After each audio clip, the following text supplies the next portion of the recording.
Okay, I think I'll go ahead and get started. Just for our panel, I think I mentioned this, but just to remind everyone that we are recording these sessions. We do post these sessions after them, and so folks who can't attend in person can listen to your great wisdom. So hopefully that's okay with everyone, and just like everyone to know that, obviously, as we get started. So for those of you who've joined us that I may not know, I'm Mary Watson. I'm the director of the Coastal Resilience and Sustainability Initiative here at NC State University. I'm super excited to welcome our panel today, good friends and colleagues from other institutions who have been part of some interdisciplinary, interinstitutional collaborations.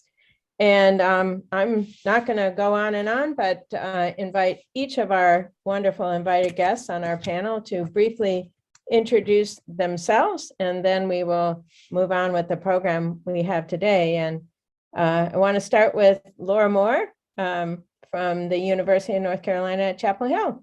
Laura. Thank you, Mary, and thank you for organizing this gathering. It's great to be here. And so I'm a geoscientist by training. I'm here at the University of North Carolina at Chapel Hill in the newly merged Department of Earth, Marine, and Environmental Sciences. I study long-term coastal evolution and really focus on the impacts of climate change on barrier, island, marsh, and bay landscapes. And I started working across disciplines about 15 years ago and have really enjoyed the opportunity to work with colleagues from multiple disciplines, and it's really been an honor, and I've learned a lot working across disciplines. So the topic Mary has set up for us today is near and dear to my heart. So I'll leave it there. Awesome. Thank you. Reide? Yeah, Reide Corbett with East Carolina University. In fact, I'm thrilled to see so many names that I know and have worked with: Marcelo, Dave, Gloria, Helena, many others. So it's great to see you virtually anyway. And so I am the Dean of Integrated Coastal Programs, a new sort of college level academic unit within ECU that is also heading up the Coastal Studies Institute on the Outer Banks campus, which does include many of the universities, partners with many of the universities that are represented here. So look forward to discussion. I've always enjoyed collaboration across our incredible institutions, so happy to discuss it. Great. Thank you, Reide. Megan. Hi, thanks for being here and inviting me to be a part of this. I'm Megan Mullin. I am at Duke in the Nicholas School of the Environment. I'm a political scientist by training and study political response to environmental change, particularly down at the local level in the United States, but sometimes reaching beyond that in various ways. And I have been a pretty disciplinary scholar. I reach outside of political science into allied disciplines, public administration, planning, public policy, but I've been sort of within that social sciences sphere through most of my career. And it's, I'm more recent in the larger interdisciplinary space, largely through Laura's leadership and getting pulled into some of these bigger projects and reaching, farther. And so that's been really fun, and it has stimulated lots of new ideas. But I'm a later entry into this space. Great.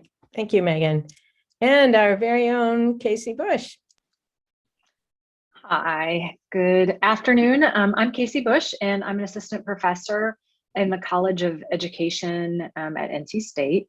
And then I'm also faculty in the Leadership in Public Science Interdisciplinary Cluster.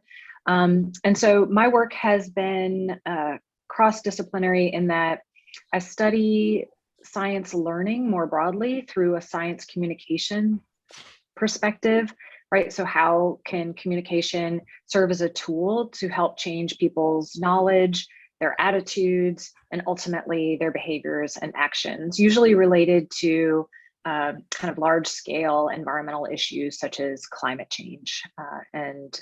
So I'm happy to be here. I'm really excited to talk about interdisciplinary work and some of its affordances and challenges. And also I am on the COPE project that Laura is going to be introducing as well as one of the social scientists. Thanks for having me. Great. Thank you, Casey. Mary, could I interject real quick? Yes. Because I guess I had my admin hat on. I didn't actually say what I do. That's true. I noticed that. Go ahead, Reide. It shows how I'm out of touch lately, I guess. So I'm a marine geochemist. I focus a lot on sediment dynamics and coastal systems. I've worked with several of you on age dating of cores from coastal systems or wetland systems. And my interest really lies on some of the changes that are taking place on timescales of, minutes to decades to the last couple centuries. So thanks. Thank you, Reide. So you notice we have a very interdisciplinary group here.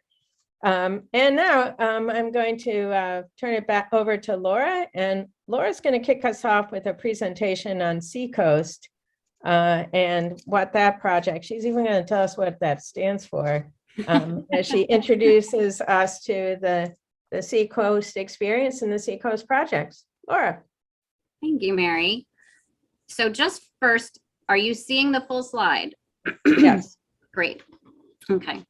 Well, somewhat fortuitously, I just put together a presentation for Ocean Sciences on C-CoAST. There's a Coastlines and People session that was organized by a number of the program officers of that program. And so I added just a little bit more information for today, but we'll essentially share that presentation as it will be now available to folks going to Ocean Sciences.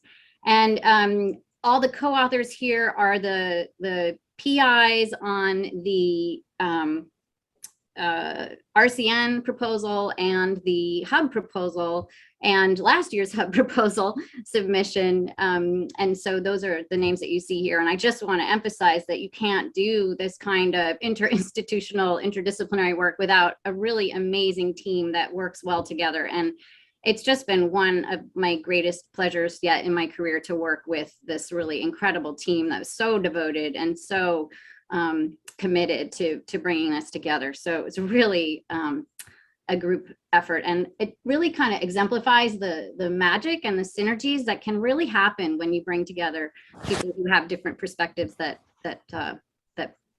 connect.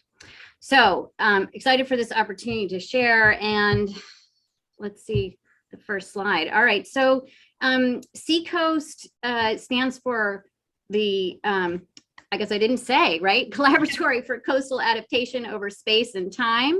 I should say that this was kind of the brainchild of a group of us that started working together a number of years ago, working on coupled human natural dynamics. And so Duke, UNC, and UNC Wilmington team, when the COPE call came out, we started talking about this and thought maybe it was an opportunity to do something across institutions and disciplines to support coastal communities in North Carolina. So we're based in North Carolina, where what we learn can be generalized to other coastlines. And of course, one of the things that's really important here is that North Carolina communities span a range of cultural, racial, environmental, and socioeconomic diversity and include urban environments, rural back barrier communities, tourist economies, which are seasonal, and the counties at the coast in North Carolina actually include some of the most economically distressed counties in North Carolina. So a range of communities and also a range of coastal environments. And I'm showing here this map from Reide, which is a digital elevation map of North Carolina, which shows so nicely that a huge portion of eastern North Carolina is really just slightly above sea level. And of course, these environments, of which there are many in North Carolina, are really formed and maintained at sea level. And this is something that a lot of people don't realize, right? Marshes, estuaries, barrier islands, they actually form due to processes that take place at sea level. And so they require the processes to maintain them. And what's really important is that, or really a benefit of the type of work that we're proposing to do and have been doing through C-CoAST is that North Carolina includes a range of coastal environments that are really representative of low-lying sandy coastlines generally, such as those that line much of the eastern seaboard and the Gulf Coast of the US and other low-lying coastlines internationally. And so what we can learn here in North Carolina really has the huge potential to inform other coastal areas throughout the world. And as we know, things are changing, right? And in North Carolina, based on the latest sea level rise report, we're likely to see slightly higher than approximately 1 foot of sea level rise by 2050. And in addition, heavy rainfall events and major hurricanes are expected to become more frequent. At the same time, there is continued development in floodplains, and a new interstate, as some of you may know, I-42, is under construction and already encouraging new development along the central North Carolina coast in places that are already vulnerable to changing conditions and current conditions. And like many coastal areas, North Carolina is already feeling the impact of these changes. I know those on the call here are aware of this, right? So we're all too familiar with the destruction of homes and roads caused by hurricanes, both from storm surge at the ocean coast and from compound flooding a bit farther inland where storm surge and river flooding converge. At the same time, increased runoff and flooding affect water quality in estuaries, and high tide flooding no longer is just a nuisance, right? It's becoming a regular occurrence in places like Carolina Beach, Nags Head, Corolla, Beaufort. I saw Catherine Anardi and Miyuki Hino's work showing that they had 25 days of high tide flooding just in the last 5 months in Beaufort. So these are real problems that are already happening. We don't have to go into the future to see the impacts of changes that are to come. And these are the issues that C-CoAST is looking to address. And we take a particular lens, right? So these acute and chronic hazards lead communities to make understandable decisions, for example, to nourish or construct dunes to protect roads. These decisions affect natural processes, thereby altering the landscape.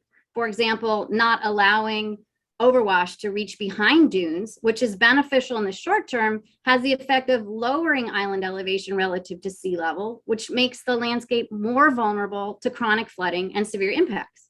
And this cycle is essentially the coupled human natural coastal system. It repeats over time. So acute and chronic hazards occur. We make decisions to respond in response to those hazards, and then the decisions that we make alter the landscape, which then affects how vulnerable we are to the next storm and the continuing chronic hazards. And so we now have the capability to use models to assess the likely long-term outcomes of decisions, such as the example that I've presented here. And this is really important because the decisions we make now, we understand from our coupled natural human dynamics work, the decisions we make now affect the way the landscape and communities will look in the more distant future. So the decisions we're making now determine how things are going to look 30, 40, 50 years from now. So, for example, if we consider 2 possible futures for a barrier island, this is my area. So there are many examples we could pull from, but here's one, right? So if we look at a possible future 50 years from now, and they're shown up here on the right, we might expect that most communities faced with a choice between these 2 possible futures would select a wide, sometimes overwashed island over one that is too narrow to actually host a roadway, right? But if we look at our short-term options, shown here on the left, if we're faced with a road that's impacted by storms, the very understandable common management strategy is to build a dune to protect the road. So we can run this scenario in a model, and when we do that, this is a model that simulates the processes involved. And I won't take the time to go into the details of the graph down here, but this is work by Catherine Anardi in my group that she did as a postdoc. And essentially, when we run this simulation in the model, we see that after 70 years, when we're protecting the road with a dune, the island becomes too narrow to actually host a road. And this is because maintaining a 3-meter high dune prevents vertical island growth and widening because it prevents deposition of sand during storms. So if the preferred outcome is actually a wider, higher island, then building a causeway or turning to a ferry is actually a better near-term alternative. So in this case, the decision to maintain dunes to protect roads is really a maladaptive decision if what we want is to be able to have a road in the long term.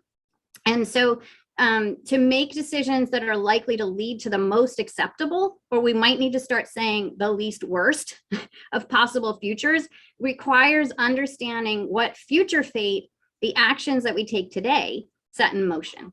And this is what C-CoAST really aims to do. And I just wanted to pop in here briefly to also say that what's really a benefit in North Carolina is we have this context, right, where the governor issued this executive order in 2018 saying that state agencies will and must prepare for climate change. He formed the North Carolina Office of Resilience and Recovery. We have a state resilience officer, and then we have a lot of the communities and counties in North Carolina are actively working to revamp their CAMA land use plans and hazard mitigation plans, and they're participating in workshops organized by Division of Coastal Management. And then we have this climate risk assessment and resilience plan. So we're working in a context in North Carolina where there is support for thinking about how to plan for the future. And in C-CoAST, we're really trying to generate the type of understanding that will support these efforts. And we're doing this through researcher community collaboration. That's our goal. And so C-CoAST is a growing network of researchers and coastal stakeholders. We were funded as a research coordination network by the NSF Coastlines and People program in 2020, April 2020. And we've been building capacity to address the two grand challenge questions that are shown here. And the first is, how do decisions made in the short term alter future risks and resilience of coastal communities, ecosystems, and landscapes? And the second, this kind of pulls in some of Megan's work in political science and some of the social sciences, especially in both of these questions, but especially what actions or policies might enable or inadvertently inhibit, like the road example, right? Inhibit coastal resilience of communities, ecosystems, and landscapes. And these, through a series of coordinate activities, the C-CoAST RCN, so Research Coordination Network is what RCN stands for, we're supporting researchers in working across disciplinary divides, and we're bringing together researchers and stakeholders to better understand what coastal communities most want and need to know to make the decisions that they're facing. So we have a series of activities. I'll just briefly touch on these and then point out that we also have built a member directory, which is available on our website. And we are building a database of publicly available coastal resources that are annotated for those who are working in these fields and might want to turn to a summary, because there's so many resources out there, right? It can be tricky to know which ones to use. So the first of our activities, some of you hopefully have been to these are our Discipline 101 seminar series talks, and researchers here take turns exchanging disciplinary perspectives, the methods and the concepts that they use in their disciplines. And we've had a number of disciplines across the natural and social sciences represented through these seminars. I've listed or shown just a handful here on this slide.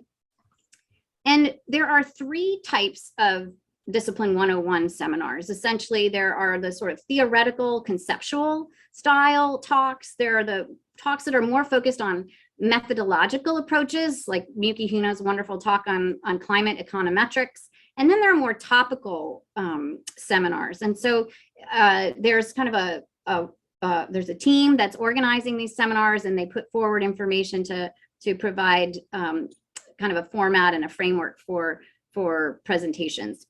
And as of, or at the conclusion of this semester, there will have been over 25 distinct presentations and 3 synthetic discussions. You can still participate in those. 2 of them are coming up across 18 sessions.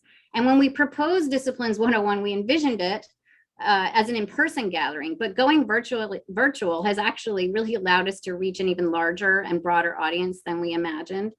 And another benefit is that all sessions, just like this one, have been recorded and are available on our website, and which has really been a benefit too, because we've been able to incorporate these talks into classes at Duke and UNC.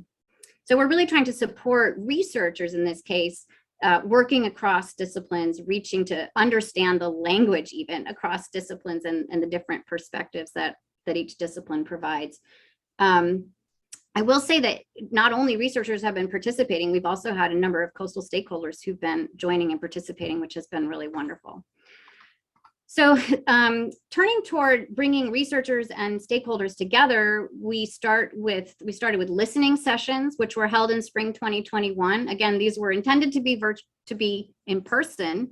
We pivoted to virtual format, and it took some extra effort, but we were glad that we were able to carry these forward. And these are designed to help us better understand connections between short-term and long-term decisions, and how these connections are understood by coastal stakeholders.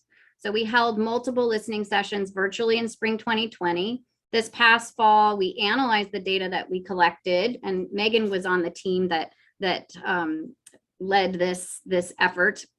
And we're now transforming what we learned into a story map, which we will share as what we're calling a gallery walk. And these will be launched this spring with the help of our partners. And our goal here is to share what we learned during the listening sessions, to elicit more feedback, and then to refine the understanding that is emerging. So these gallery walks will be an interactive story map that will allow participants to see the connectivity between the topics and decisions that came up during the listening sessions. These will be shown as network maps, like what I'm showing here on the bottom, along with quotations from listening session participants that illustrate key points. And this is still in progress, but we are getting close to being able to share a prototype version with our steering committee. And I'll just say that as you work your way through this, you can select a topic like knowledge and outreach, and then see the other topics and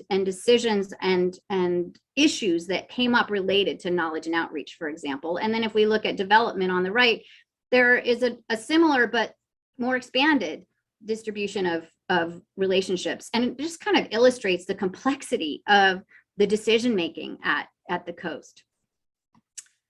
So the RCN will actually culminate in a workshop during which researchers and stakeholders will work together to co-produce a research agenda. And this research agenda will address the grand challenge questions that I shared before, but in a way that provides the knowledge and information that will allow coastal communities to steer toward more desirable futures. So C-CoAST, as many of you know, aspires to be a COPE hub. And the research plan developed through the proposal process will be a starting point for the discussion at the research agenda workshop, which will be facilitated. And we're working to develop the plan for the research with someone who has training in human-centered design. And so this will be very interactive, involving researchers and coastal stakeholders, and we will be extending invitations broadly. So even if you haven't yet been involved in C-CoAST, if this sounds of interest to you, you are welcome to participate. We have funding for a fairly large number of participants. So we're excited to be working with multiple coastal communities that are eager to participate in our proposed hub research engagement program. And we've aligned our program with NOAA's Steps to Resilience framework so that we can meet communities where they are in the process of planning for coastal resilience. So the research is integrated and involves interdisciplinary teams working in 3 groups, aligned with the 3 different stages of the NOAA framework shown here. We've renamed these a little bit, so we're kind of saying we know what the hazards are for the most part, and we're working to assess vulnerability and risk. We are looking at modeling possible futures, both in the riverine compound flooding areas that are subject to compound flooding, and also on the outer coast, and then working to explore adaptation solutions.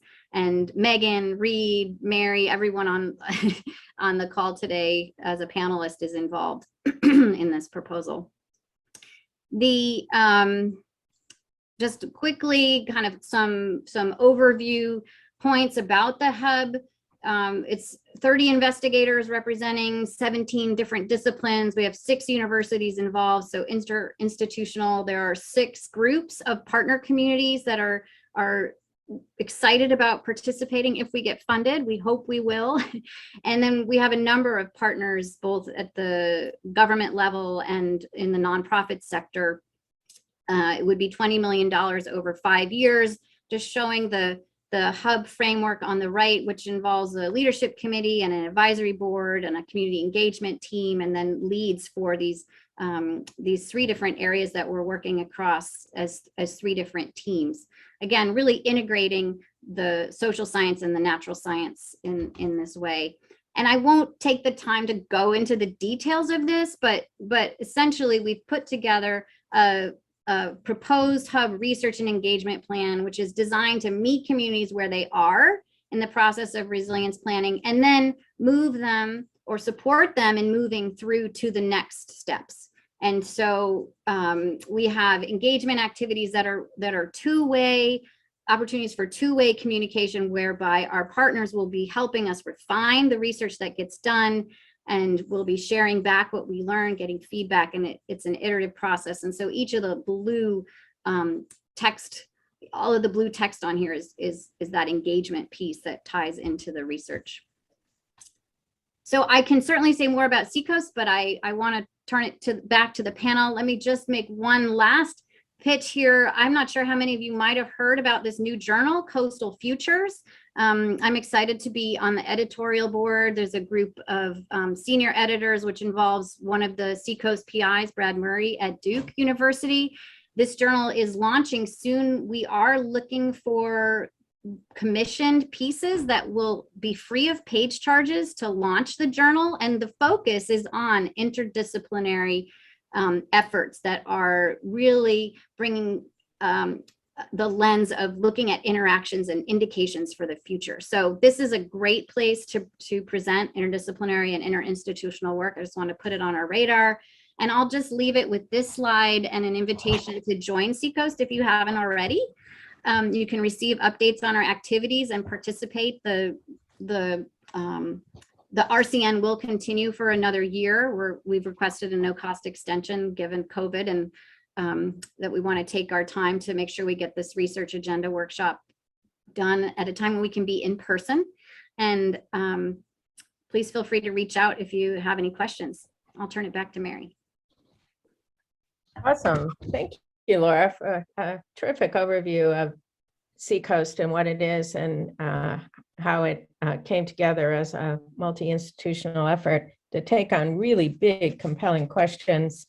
First thing I'd like to do before we go broader, and those of you who've joined us on this call, I want to invite you right now to be thinking about questions for the panel, because in a few minutes we'll open it up for your questions, and you are welcome to ask questions in one of two ways. You can either write them into the chat, and Amanda Mueller, who will be monitoring the chat, can read them for you if you don't want to read them yourself or ask them yourself, or you can raise your hand and we'll call on you to ask your question directly. But Laura gave a wonderful summary of the C-CoAST project and its scope.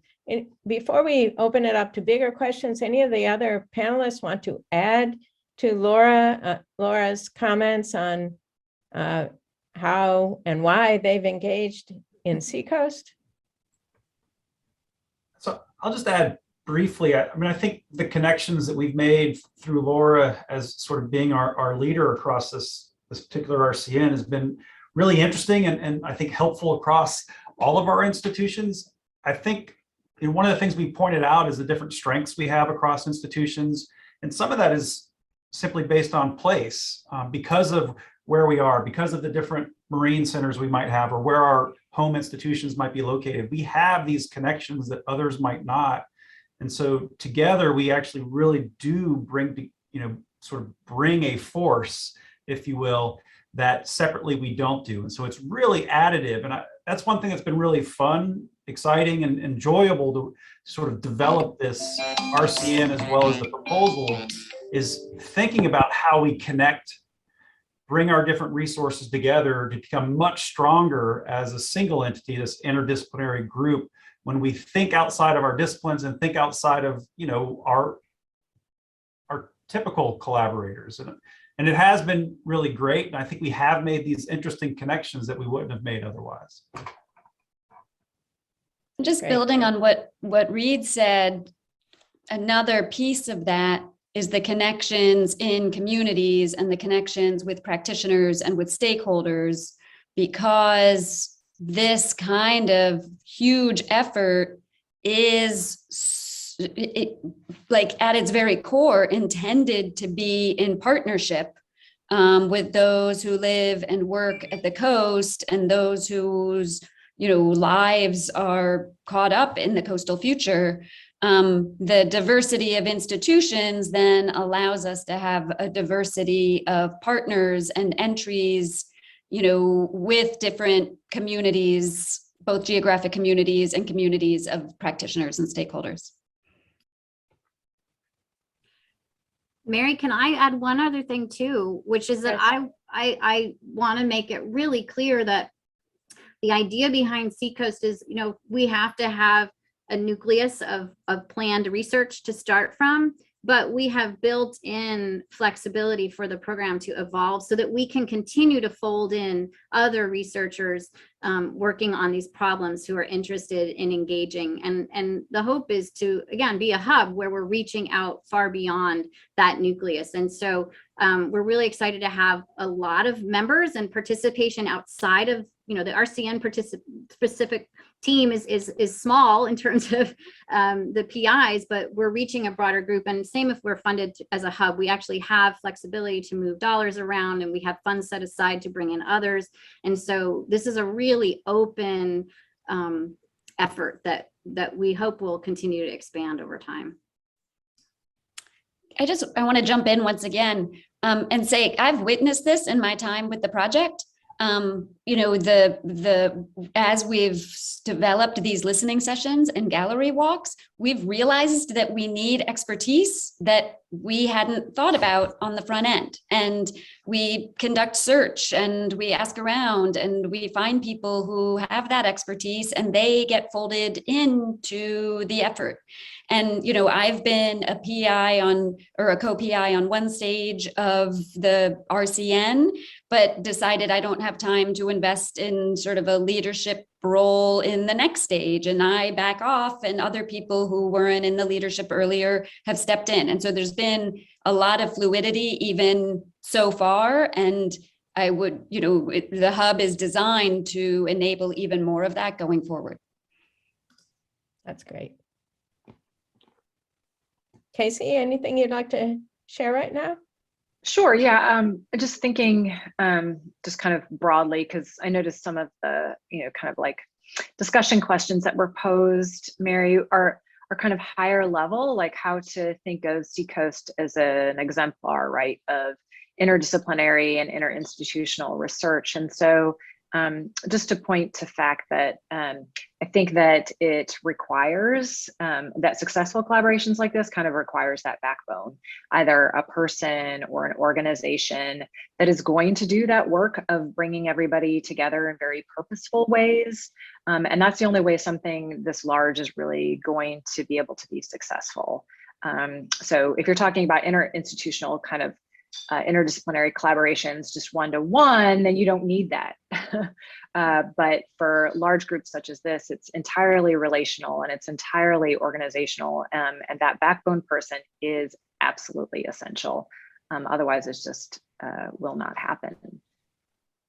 Yeah, I couldn't agree with you more about that comment, Casey. And I will say that Laura has been an outstanding leader and really is the one who has expanded the team from the RCN to the hub proposal and then nurtured that team and broadened it both in terms of the academics who are involved at a large number of institutions and our community partners as well, who are part and parcel of that. And that nurturing is really, really important. And I want to just share, as I've been in this role as director of the Coastal Resilience and Sustainability Initiative here at NC State for the last 2 years, two of the most frequently asked questions I get or ask for assistance are, how do I find collaborators? Because I know that I need collaborators in this day and age to do really engaged work that is highly impactful. And then how do I build that team? So we've here at NC State developed a Coastal Resilience and Sustainability website that lists 240 individuals here who've expressed interest in collaborating, and there's some basic information on our website on who those individuals are and what kinds of research they work on and what kinds of things they've published. But that's a starting point. But in your experience, each of you on our panel of building collaborations, how have you thought about finding your collaborators, and what kinds of things are useful and helpful in finding collaborators for these kinds of projects?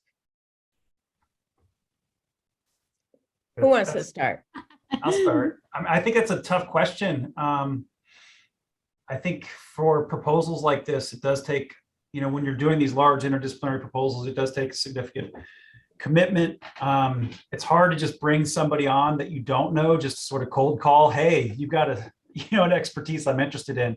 I do think using your current networks is critical in doing that, to try and find not only somebody that has the expertise you're looking for, but somebody that you can find out, are they a good collaborator? You think they'll be willing to dig into what we're building on, and think about some of their connections as well. I think cold calling on, it's not that I haven't done that.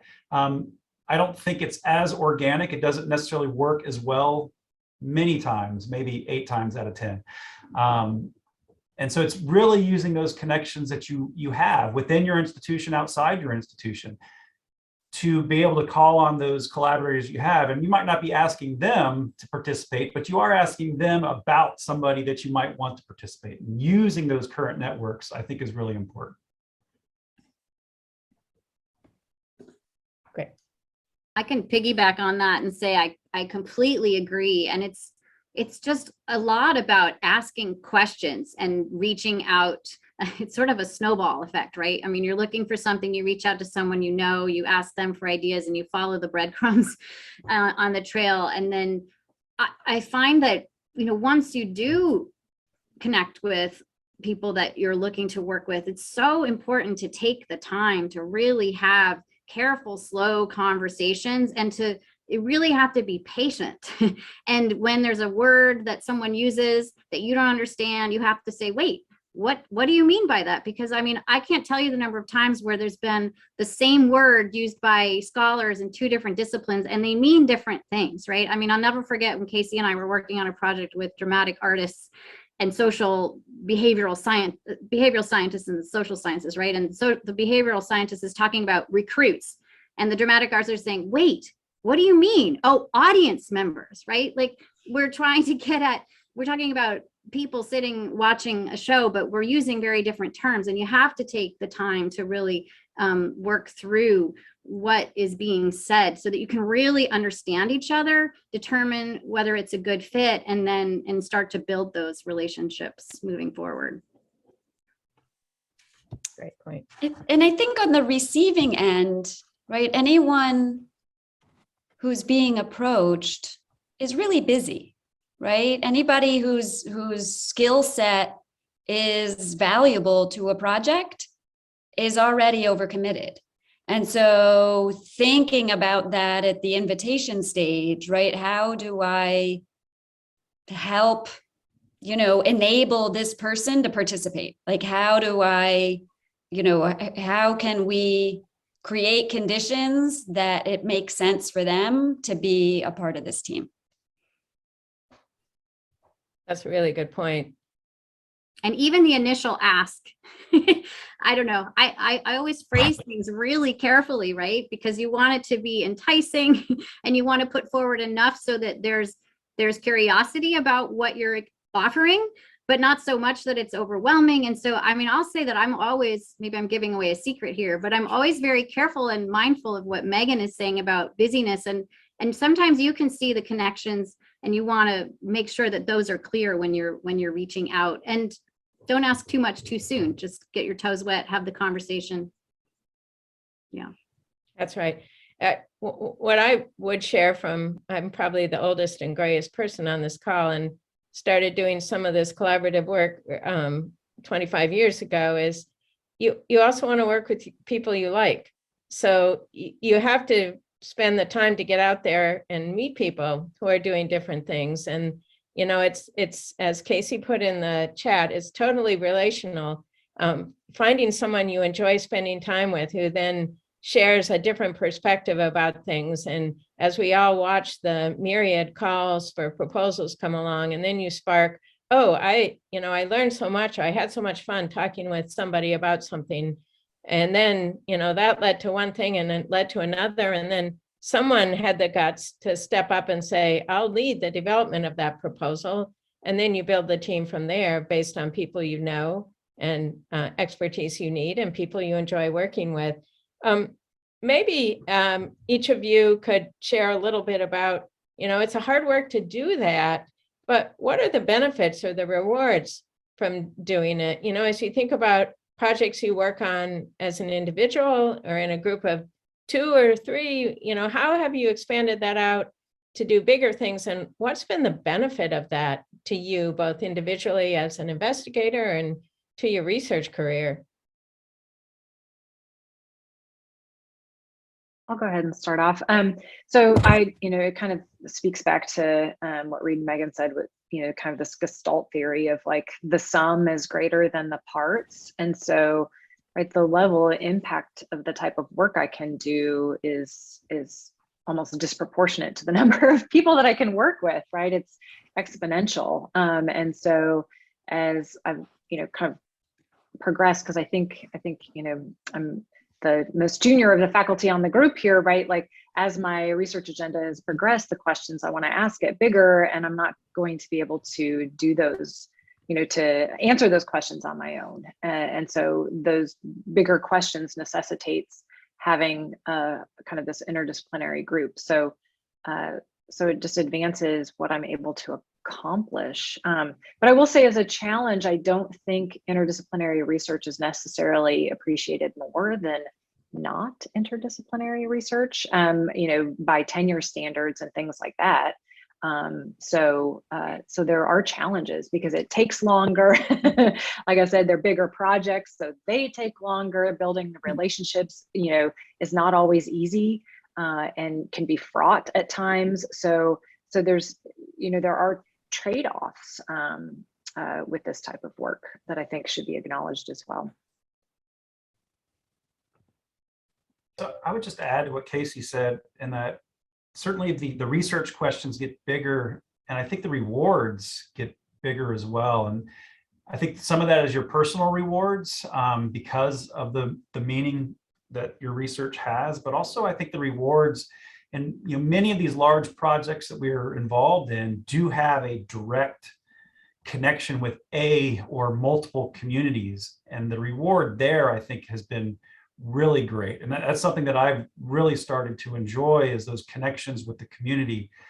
I think that brings up another question that we could talk about, is how to create those connections with communities and the challenges associated with bringing multiple communities, so that's a whole nother level of discussion maybe. But I think that's where I've really enjoyed working with these large groups, these interdisciplinary groups. I feel like we've come a long way in the last decade in understanding the physical processes of coastal change, of climate change. And I think, without the connection of our social scientists, our economists and engineer colleagues, we're never going to advance the science where it needs to be.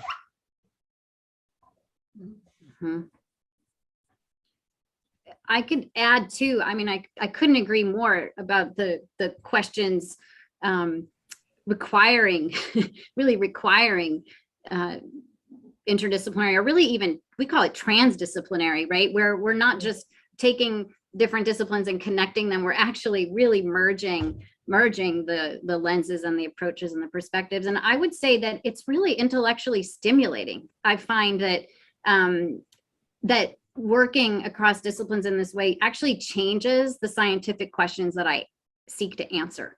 And just even just through Disciplines 101, I'm so stimulating to hear how, scholars from different disciplines are working on some of the same questions in the same systems, but from such a different perspective. And it really gives you this bigger picture than what you might see if you're really focusing at the disciplinary level. So I think the questions change, and you really start to see how everything is so interrelated, kind of like those network maps that come out. There's just so much complexity, and really to get at coastal adaptation that might lead communities where they would rather be, when it's possible. I mean, we just can't do something like that without many, many disciplines. And then there is the opportunity to bring some of that knowledge back to your disciplinary work too. I've gotten ideas in the Disciplines 101 workshops, right, about outcome variables that I could use to measure some, political decision-making process in, across communities, and do it in a pretty, few co-authored, very disciplinary way, but it's because I've been exposed to data sets, to policy processes, to sand removal, decision making, right, that I had never really paid attention to before. And so for me, I think in terms of I work in a discipline that's a pretty closed discipline. It doesn't open up to other disciplines as much as many others do. And so I would say for me, the career rewards from doing interdisciplinary work are probably fewer than for some other scholars, but it's fun and it's interesting. And so that's the payoff for me. And then sometimes I sort of take some of the ideas and I bring them back to do a little bit more disciplinary work that has some of the career payoffs that might not be as plentiful when I'm a part of a large team. Great. Again, we welcome questions from our audience. If you'd like to ask questions of our panel or make a comment on your own experience or your own challenges in doing this kind of work, please do so. We'd love to include us in our discussion. So you mentioned some of the challenges. Could you be more explicit about, what are the things you have to overcome if you're going to begin to work in this arena? Our funders want us to do interdisciplinary, transdisciplinary. We use interdisciplinary for everything here at NC State. So I've kind of fallen into that trap, but are looking for those kinds of collaborations. But we know pulling them together has challenges, institutional challenges, personal interaction challenges, and perhaps the biggest one that we haven't mentioned explicitly is the time commitment that goes into all of these. How have you all managed those? And you're all part of successful big collaborations. How have you managed those challenges? Laura, you should take that one. Oh my gosh. Yeah, I mean, I think it has been alluded to, and it's so true that it does just take more time and it's so much the relationship building piece of it. And then once the relationships are built, there's sort of management, there's got to be a better word than that, right? It's like the nurturing, the caring for those relationships does take a lot of time. And so you really kind of need to love people and love interacting with people helps, kind of recognizing the joy of connecting with others helps. And really, my approach has always been to make it really allow it to really be a team approach, right? So, you can't take all of this on yourself. And so there are different styles of leadership. I really like the collaborative approach where we're bringing everyone together and everyone has different strengths. And so there's a lot of delegating. Then there also is the stuff that you just got to do, and you just find a way to get it done. Ask for help. I do that a lot. The institutional help here, the Office of Research Development, we were able to get Nathan Bluin, who's the director of the Office of Research Development, and his team engaged, and we had a great grants administration team. And so asking for support for the budget, for entering things on Fastlane, for collecting documents, for checking documents to make sure that they meet the requirements. really can help with the time so that you can focus on, as if you're leading or you're one of the leads, you can focus on the relationship building and the content building and the creation of the work that you're seeking to propose. Some of that is scale too, right? I mean, the $20 million large scale hub versus, you know, within the COPE program versus one of the smaller COPEs, which is still very interdisciplinary, not quite the same scale. And so, you know, I think depending on where you are and the scale of this also leads to different complexities and how much help you might need. But I totally agree, that idea of a team. I mean, you might be the PI, but there are multiple co-PIs that you have to lean on. It's not going to be done by one person. It has to be done by the team, and you need to lean on that team. But developing these, particularly for the first time, it's a commitment, and you got to recognize that it's going to be a commitment.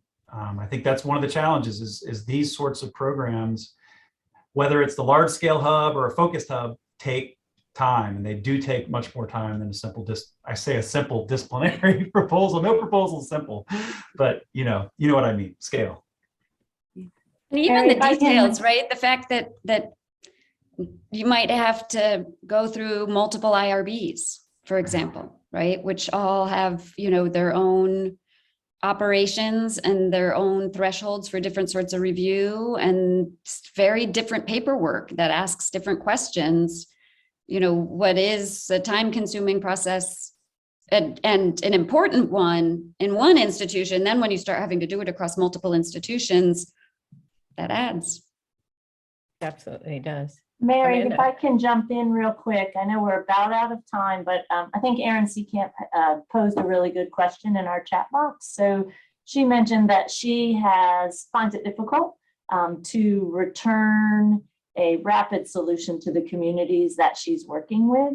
And so she was curious how you've worked to explain this challenge when engaging with communities. You know, how do you help give them that quick solution they want, which can be a challenge when conducting research?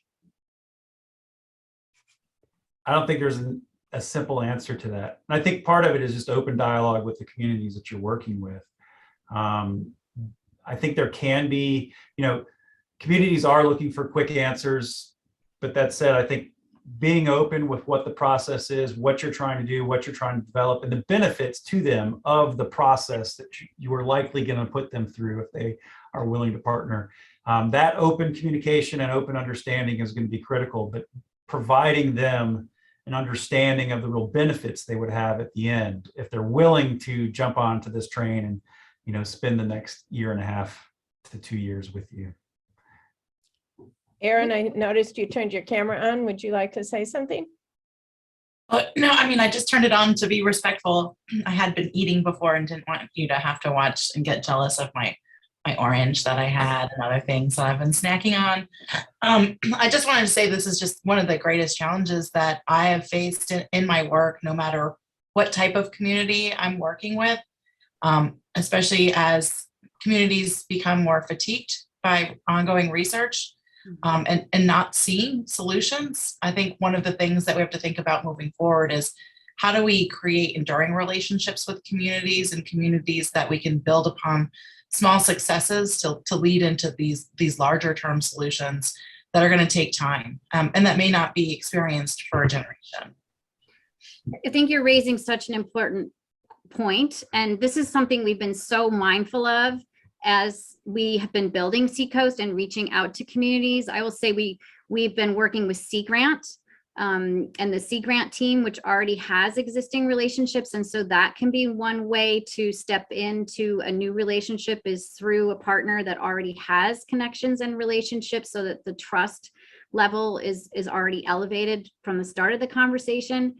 And also, I think this is along the lines of what Reide was saying, being really clear about what you have to offer and what you're not able to offer, right? I mean, we do know that sometimes coastal communities, I mean, they're really looking for, they have real problems right now, right? And with C-CoAST, we're looking at longer range, how the short term leads to the longer range. And so we've been really clear about this relating more to a planning process. You know, we're not going to be helping with where to locate particular storm drains right now, right? I mean, that's a different group. And so being really clear about what you have to offer and how it connects to things that, or does it explore, does it connect to what they really see that they need going forward? It's so important, and fatigue is real and something that, I mean, I think building or working with a larger organization also helps with that too, right? There's, I think, a lot of fatigue around so many different small projects and efforts, and communities can really get exhausted by that. So I think that if we can work together more as a community, especially here across our institutions, to coordinate and collaborate so that we're not many faces for the community, and we can kind of, there's such overwhelm in some cases of where do I turn, which projects do I choose? And so if we can consolidate, collaborate, that also helps.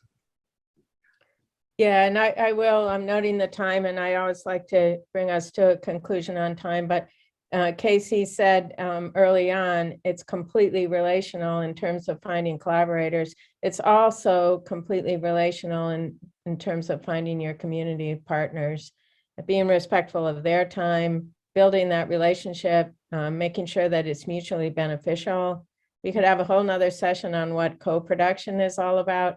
We'll save that for another time, but let me just take a minute to say to our 4 panelists, I really appreciate you taking the time today to talk about your experience with C-CoAST and collaboration. And I think we just scratched the surface of this topic. Hopefully we can continue among all of our institutions. I truly do believe that the powerhouse of universities in North Carolina can challenge any other region in the country in terms of what we can deliver. So I hope we do continue to work on these relationships and see where they go. But with that, I'll just say thank you very much again, and really appreciate your time and energy, and we'll look forward to what's next. Thanks, everyone. Thanks so much, Mary. Thanks, Thank you all. everyone. Everybody, it was great. Fun to be here. Thank you.